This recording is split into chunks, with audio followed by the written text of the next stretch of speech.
Mesdames et messieurs la famille, gros bonjour, bonsoir pour nous toutes. Ça pral dépend de qui côté et à qui l'heure que n'a écouté vidéo ça.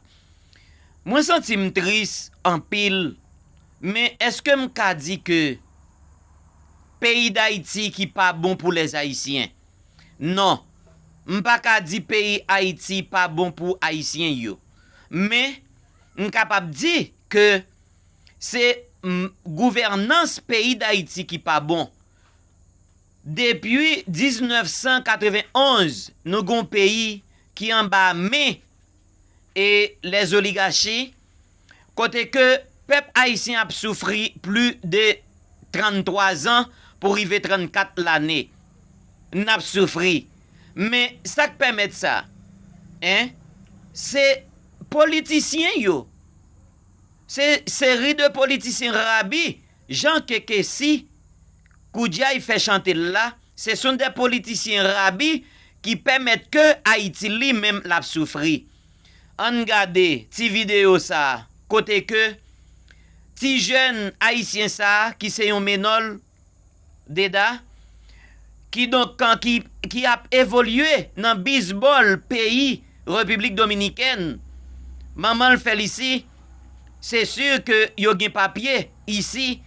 Eh bien, ti garçon sorti yon famos côté que yo bal yon contrat pour 5 millions de dollars américains.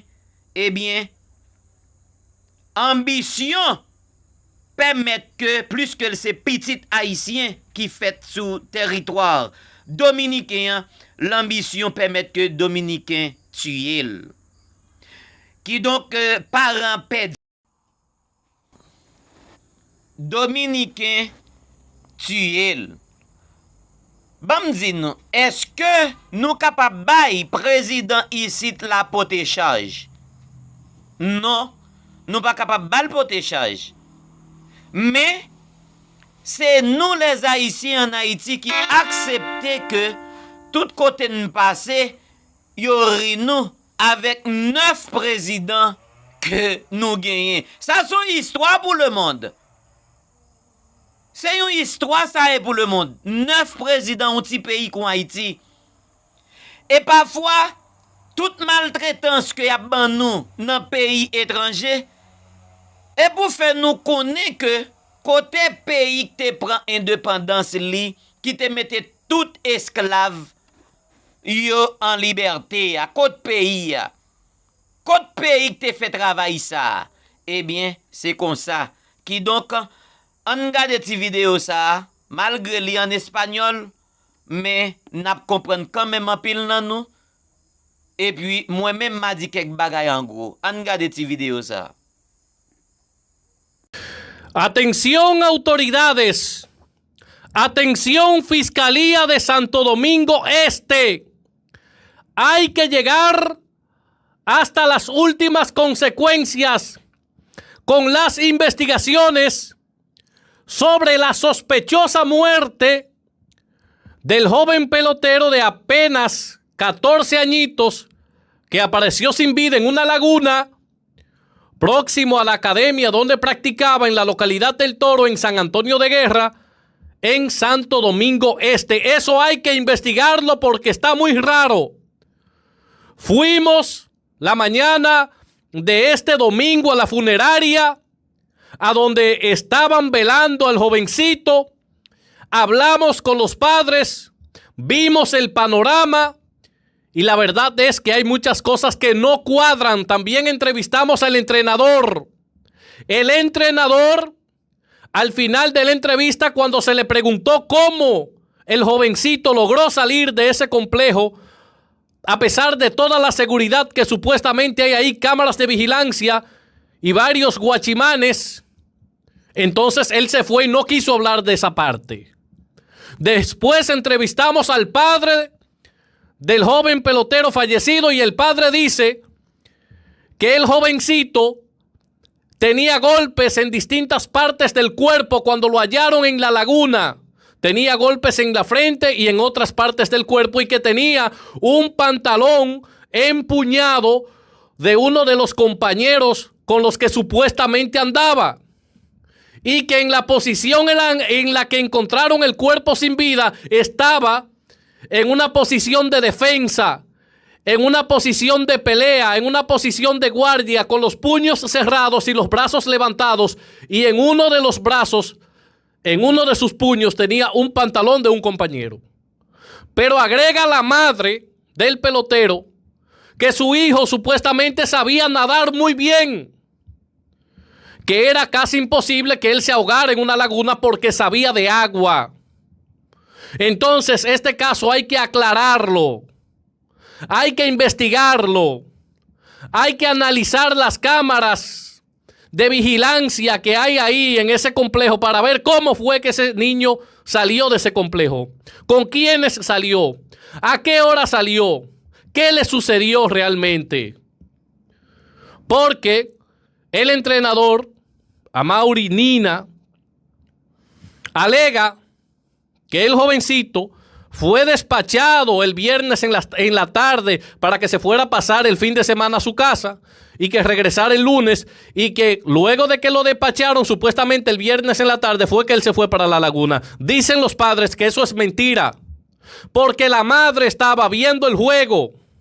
Me lo dijo a mí la madre personalmente, que ella estaba viendo el juego a eso de las 3 de la tarde en el play, que se fue del play y dejó al niño en el play, y que a las 11 de la noche fue que la llamaron a ella para que ella fuera al complejo deportivo porque supuestamente había pasado algo fuerte, algo lamentable con su hijo, y cuando ella llega se encuentra con la tragedia.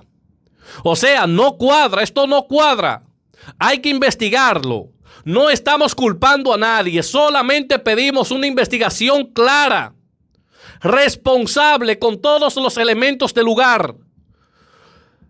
Los resultados de una autopsia seria para ver realmente las características de los golpes y cómo apareció el cuerpo. Y por qué el cuerpo estaba, según dice el padre, en señal de defensa, con los brazos levantados y los puños cerrados, como si el jovencito antes de morir estuviera peleando, defendiéndose.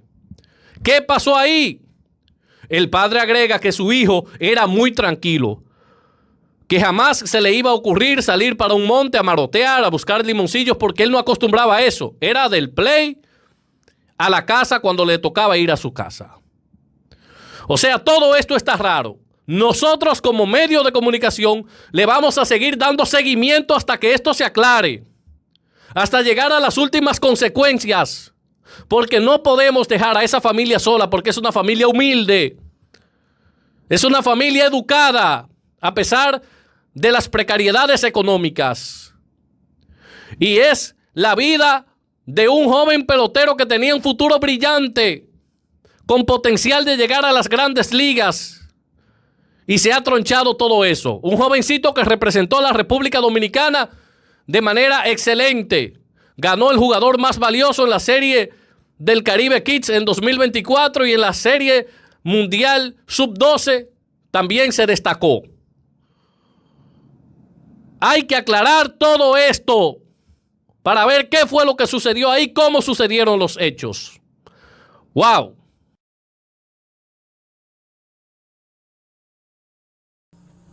C'est triste ça qui passé à côté que et journaliste a dit que en gros que jeune petit garçon t'es dans terrain. Ça veut dire son côté yo fait pour yo entraîner et là même yo ka dormi là, yo ka rester là. OK, chaque fin de semaine, yo toujours voye yo aller la caille yo, al passe un moment avec famille yo, et puis après pour yo retourner.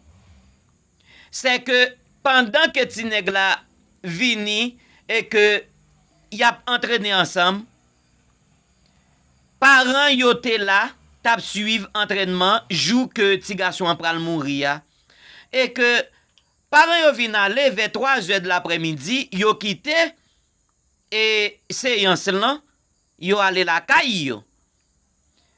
Y ap montre muraille terrain qui hauteur que lié. C'est que ti nèg la patap jam yon attention pour ta voler muraille là Li pas tap jam gen intention ça voler miraille là pour la vide école par l'autre bord. Ça veut dire gen caméra de vigilance, gen moun qui fait sécurité.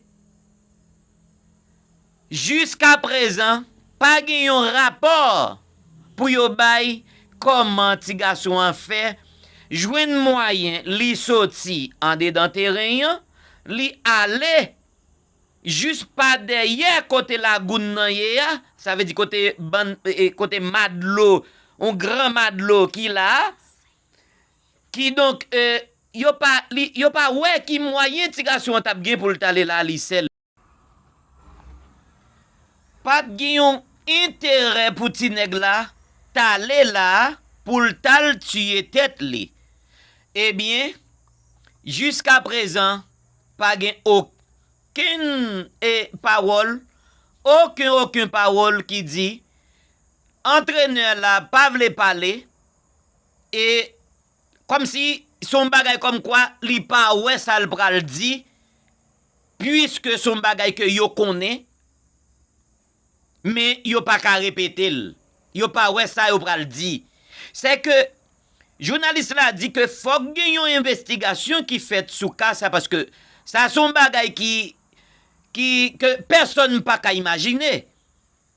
N'a vivre non pays qui dit que le développé gen toute qualité genre de caméra de vigilance dans la rue qui donc ces problèmes ça yo haïtien a enduré ti nèg la mouri pas pour l'autre bagay mais li mouri pour tête nationalité haïtien qui vient évoluer en République, avait dit, qui fait en République dominicaine, qui évoluait, presque gagné 15 ans, à 14 ans, il joue un contrat pour 5 millions de dollars, dans ça qui aurait les pilotes là, eh bien, c'est un petit Dominicain qui pour dans place là, mais c'est pas un petit Haïtien pour le tailler, qui drapeau t'a pral mettre sous dol souple. À l'échelle internationale, drapeau dominicain. C'est que, pour me dire nous, est-ce que nous-mêmes Haïtiens nous sentons confortables avec genre de gouvernance pays d'Haïti qui mettait les Haïtiens dans tout genre de souffrance ça yo, que dans le pays d'Haïti, dans tout genre de souffrance ça yo, et que peuple haïtien, depuis après la mort Jovenel Moïse, côté que tap travail pour Haïti, te joine yon ti res pour que peuple là te sentil confortable la kaili, pour que diaspora yo à l'échelle internationale te rentre vin travail dans pays yo te tué président pour tête ça parce que président pas de droit pour que li te mandé pour diaspora yo te vin travail dans pays yo. Pour toute petite la caille te arrêté chita la caille. Nous pas gen rien dans pays qui rete pour nous encore. Production nationale nous perdu. Tout bagay que nous te gen perdu, nous obligé partir dans pays blanc, al chercher la vie. Créole nous yo, vin sorti étoile brillant.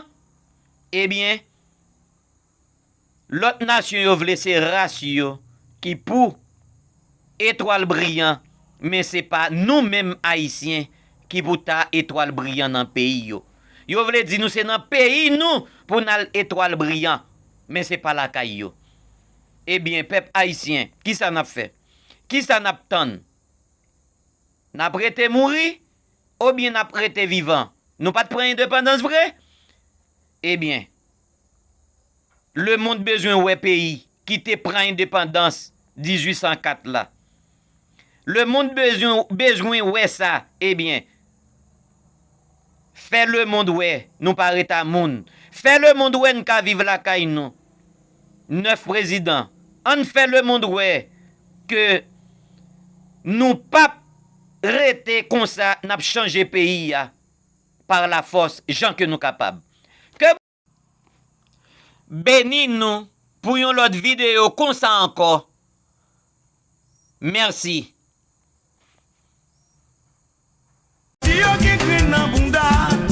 La